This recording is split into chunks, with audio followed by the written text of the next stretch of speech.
ఏరా గణేష్ వచ్చినావు? ఏం లేదన్నా శిక్ష వాడికి ఫోన్ చేస్తే వాడు ఫోన్ ఎత్తన్నా వాడు ఏమనుకున్నాడేమో నా గురించి వాడు. నీ గురించి నీ ఫోన్ ఎందుకు ఎత్తాడు? నేను ఒకటి చెప్తా ఇక వాడిని పిలుచుకొని రా, వానికైతే నేను చూసుకుంటా. నాకు కనిపిస్తే పై వాళ్ళు కొడతా వానికి. కొట్టద్దు, నువ్వు నా దగ్గరకు సైలెంట్ గా పిలుచుకొని రా, నేను మిగిలిన కథ నేను చూస్తా. ఓకేనా?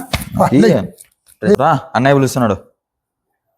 నన్నెందుకు పిలుస్తున్నాడు? నువ్వు రావయ్యా ఫస్ట్. ఆడా ఏమన్నా రమ్మన్నా ఉంటా? ఏమైనా తిక్కనా? నీకేమైనా అట్లా కొడతావు? ఏం చెప్పు. ఏమిరా గణేష్ ఫోన్ చేస్తుంటే నా తమ్ముడు ఫోన్ ఎత్తువా? ఎవరు చేసినారు? నాకు చేసినావు నువ్వు ఫోన్? చూడప్పా, చూడు ఇది ఏంది, ఇది ఫోన్ కదా ఇది. చూడు చేసినాడు, నాకు రావాల కదా అప్లోడ్ చేస్తే. అంటే నీకు ఫోన్ చేసి నీకు రాదా? నీ నెంబర్ ఫోన్ చేస్తే రాదా ఫోన్?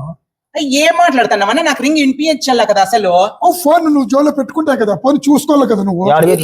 ఫోన్ లేదు నా దగ్గర. మళ్ళీ ఎక్కడ పోయిందిరా? నేను ఇవ్వాల్సిన డబ్బులకి ఫోన్ కూడా అయిపోయి పీక్కున్నాడు. అయిపోయి దగ్గరే ఉంది ఫోన్. అయ్యో కాదురా, వాని ఫోన్ నీ దగ్గర పెట్టుకొని నువ్వే ఫోన్ చేసుకుంటే ఎట్లా? అవన్నీ కాదన్నా, ఫోన్ చేసి ఎత్తాడు. ఎట్లెత్తుతానన్నా? ఏం మాట్లాడుతున్నారు? నీకన్నా కొద్దిగానే తెలివి ఉండద్దా? ఎట్లెత్తుతాను నేను? తిక్కనా కొడక, నీకు పడలు ఫస్ట్ 2 ఫోన్లు నీ దగ్గర ఉండే చూడు. ఏందన్నా ఆ పిల్లోడు మాటలు విని నా మీద చేయి చేసుకుంటావు నువ్వు? లేదురా శిక్ష, నేను పొరపాటు వాని మాట విని నిన్ను కొట్టినాను. కాకపోతే నీ సెల్ కూడా వాడు వాని దగ్గర పెట్టుకొని ఇంత మోసం చేస్తున్నాడని నేను అనుకోలేదు. మళ్ళీ పీక్కున్నాడు నా సెల్, డబ్బులు ఇవ్వాలా? అంతే నా సెల్ పోరా, పొరపాటు ఏందో పో.